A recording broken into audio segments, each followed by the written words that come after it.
Hello everyone, I am Khushboo Dhak and welcome to all of you आपका अपना channel शिक्षा mission. तो प्रीवियस लेक्चर में अपन ने देखा था स्क्वायर, और अगर अपन के पास में इक्विलेटरल ट्रायंगल दे रखा हो तो उसका अपन सेंटर ऑफ मास कैसे निकालते हैं। अब आज देखते हैं अपन next centre of mass two particle system. Centre of mass एक पॉइंट होता है जहाँ पे बॉडी का पूरा वेट एक्ट करता है उस पॉइंट पे।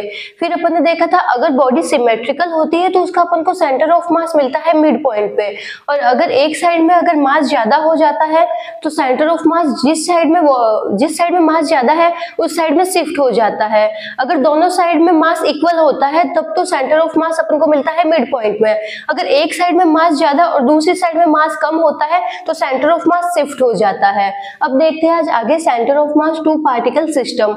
अब अपन को यहाँ पे दो मास दे रखे हैं, एक मास है m1 और दूसरा मास है m2। दोनों एक दूसरे से r डिस्टेंस पे सेपरेट है। अब अपन को निकालना है कि इसका सेंटर ऑफ मास क्या होगा। तो अपन सेंटर ऑफ मास निकालने के लिए क्या करते हैं, किसी एक पॉइंट को ओरिजिन मान लेते हैं, फिर उसके रेस्पेक्ट में दूसरा जो मास है उसके अपन निकालते हैं कोऑर्डिनेट। तो अभी अपन देख रहे हैं जो m1 और m2 है ये क्या है, एक्स एक्सिस में लाई कर रहे हैं, तो मैं m1 को ओरिजिन मान ले रही हूँ। तो इसके कोऑर्डिनेट मिल गए 0,0। अब ये जो m2 है m1 से कितनी डिस्टेंस पे है, r डिस्टेंस पे है, तो इसके कोऑर्डिनेट अपन को क्या मिल जाएंगे, r,0। अब अगर इसका सेंटर ऑफ मास निकालना होगा तो सेंटर ऑफ मास का फॉर्मूला होता है r centre of mass is equal to m1r1 plus m2r2 upon m1 plus m2। जो r1 और r2 होती है और जो अपन ओरिजिन मानते हैं उसके कोऑर्डिनेट क्या है।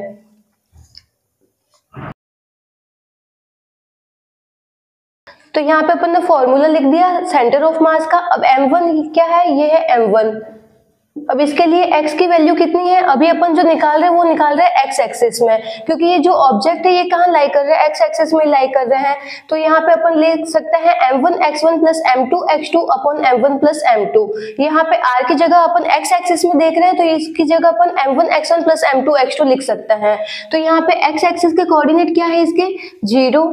अब m2 को देखते हैं तो m2 के x एक्सिस के कोऑर्डिनेट मिलता है अपन को r upon m1 plus m2।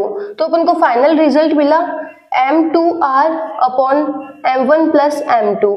तो अगर अपन m1 को ओरिजिन मानते हैं और उसकी रेस्पेक्ट में अगर अपन को सेंटर ऑफ मास निकालना है तो अपन को क्या मिलता है, m2r upon m1 plus m2। m2r अगर अपन m1 को ओरिजिन मानेंगे तो अपन दूसरा वाला मास को उठाएंगे, उसका अपन को मास कितना गिवन है, m2r upon m1 plus m2। अगर ऐसे ही देखें, अगर अपन m2 को ओरिजिन मानते तो उस टाइम क्या होता, m1r upon m1 plus m2। जिसको अपन ओरिजिन मानते हैं उसके जस्ट सामने वाला जो मास होता है उसको अपन लेते हैं। यहाँ पे देखो m1 को अपन ने माना है ओरिजिन, तो अपन ने क्या लिया है, m2r upon m1 plus m2। और अगर ऐसे ही अगर अपन m2 को ओरिजिन मानते तो अपन लेते m2 के सामने वाला मास m1r upon m1 plus m2। एक बार अपन m2 को भी ओरिजिन मान के देख लेते कि ये सही है या नहीं है। तो सेकेंड कंडीशन है अपनी,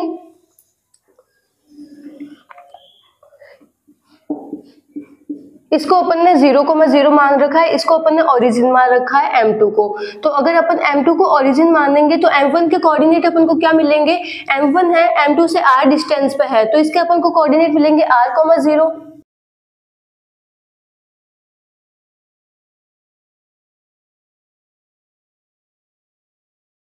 अब ये x एक्सिस में लाई कर रहे हैं तो यहाँ पे मैंने r की जगह यहाँ पे x लिख दिया। x एक्सिस में सेंटर ऑफ मास कहाँ मिलेगा, तो m1 x1 plus m2 x2 upon m1 plus m2। तो अपन ने इसको ओरिजिन मान रखा है। अब अपन लिखते हैं यहाँ पे, तो यहाँ पे अपन को क्या मिलेगा, m1r। जहाँ m1 मास रखा है उसके अपन को कोऑर्डिनेट क्या मिल रहे हैं, r,0। तो यहाँ पे अपन ने x एक्सिस में उठाया r, m1r प्लस m2, और इसके लिए x की वैल्यू कितनी मिल रही है अपन को, 0 अपॉन m1 प्लस m2। तो जब अपन ने m2 को अपन ने ओरिजिन माना तो अपन को सेंटर ऑफ मास मिलता है m1r upon m1 plus m2। और जब अपन ने m1 को ओरिजिन माना तो उसके सामने वाला अपन ने मास उठाया m2r upon m1 plus m2। तो यहाँ से अपन देख सकते हैं जिसको अपन ओरिजिन मानते हैं उसके जस्ट सामने वाला मास अपन लेते हैं, उसका अपन मल्टीप्लाई करते हैं, डिस्टेंस कितनी है, अपॉन m1 प्लस m2। तो ये शॉर्ट फॉर्म हो गया। अगर अपन को दो मास गिवन है तो अपन वहां पे कोऑर्डिनेट टर्म निकाल के डायरेक्ट अपन को जो मास गिवन गिवन है उसके अपन डिस्टेंस से मल्टीप्लाई कर देंगे और उसमें डिवाइड कर देंगे m1 प्लस m2 का। इस पे एक न्यूमेरिकल क्वेश्चन भी देखेंगे अभी। पहले अपन देखते हैं, अगर अपन m1 को ओरिजिन मानते हैं तो अपन को सेंटर ऑफ मास कहाँ मिलता है, m2r upon m1 plus m2, और m2 को ओरिजिन मानते हैं तो अपन को सेंटर ऑफ मास मिलता है m1r upon m1 plus m2। तो अपन देखते हैं यहाँ पे, अगर मैं m1 को ओरिजिन मानती हूँ तो मेरे को सेंटर ऑफ मास मिलता है r1 डिस्टेंस पे यहाँ पे, और अगर मैं m2 को ओरिजिन मानती हूँ तो मेरे को सेंटर ऑफ मास मिलता है r2 डिस्टेंस पे यहाँ पे। तो यहाँ से अपन ये भी देख सकते हैं जो m1 r1 है वो इक्वल होता है m2 r2 के, जहाँ पे r1 मिलता है अपन को। अगर अपन m1 को ओरिजिन मानते हैं तो m1 से कितनी डिस्टेंस पे अपन को सेंटर ऑफ मास मिलता है, और r2 है, अगर अपन m2 को ओरिजिन मानते हैं तो m2 से कितनी डिस्टेंस पे अपन को सेंटर ऑफ मास मिलता है। तो m1 r1 is equal to होता है m2 r2 पे। अभी अपन इस पे न्यूमेरिकल क्वेश्चन करेंगे, इसमें ये सारे डाउट क्लियर हो जाएंगे। तो जिसको नोट डाउन करना है नोट डाउन कर लो। तो अभी अपन ने centre of mass of two particle systems के कुछ फॉर्मूले देखे हैं। अब उस फॉर्मूले पे बेस अपन न्यूमेरिकल क्वेश्चन देखते हैं। तो यहाँ पे अपन को दो ऑब्जेक्ट दे रखे हैं, एक का मास है 2 kg और दूसरे का मास है 8 kg। ये दोनों आपस में एक दूसरे से 4 मीटर की डिस्टेंस पे सेपरेट है। तो अब अपन को निकालना है इसका सेंटर ऑफ मास क्या होगा। तो अभी अपन ने जो फॉर्मूले देखे उससे अपन डायरेक्ट निकाल लेंगे इसका सेंटर ऑफ मास क्या है। तो ये है m1 ऑब्जेक्ट, ये है m2 ऑब्जेक्ट, और ये आपस में r डिस्टेंस पे सेपरेट है। तो अपन ने देखा, अगर मैं m1 को ओरिजिन मानती हूँ, मतलब अगर मैं m1 से सेंटर ऑफ मास कैलकुलेट करूंगी तो यहाँ पे मेरे को क्या मिलेगा, m2r upon m1 plus m2। तो अभी अपन कर रहे हैं जो 2 kg वाला ब्लॉक है इसको मैं ओरिजिन मानती हूँ और उसके रेस्पेक्ट में सेंटर ऑफ मास कहाँ पे लाई होगा, तो वो अपन को मिलेगा 8 इंटू 4 अपॉन 2 प्लस 8।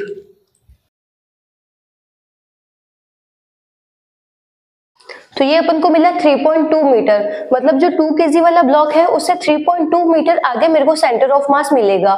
मैंने यहाँ पे 2 kg को ओरिजिन माना है। फिर अपन देखते हैं, अगर m2 को ओरिजिन मानते हैं तो सेंटर ऑफ मास कहाँ मिलता है, वो मिलता है m1r upon m1 plus m2। तो उस केस में सेंटर ऑफ मास मिलेगा 2 इंटू 4 अपॉन 2 प्लस 8। इसको भी अपन देखते हैं।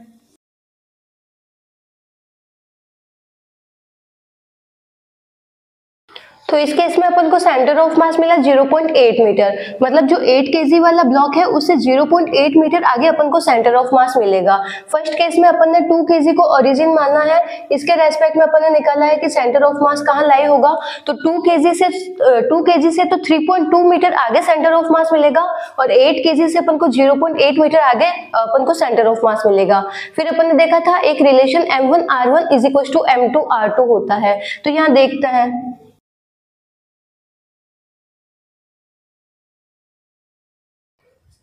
तो यहाँ पे अपन ने देख लिया जो m1 क्या है, m1 एक ऑब्जेक्ट है जिसको अपन ने अभी ओरिजिन मान रखा है और उससे r1 डिस्टेंस पे अपन को सेंटर ऑफ मास मिलता है।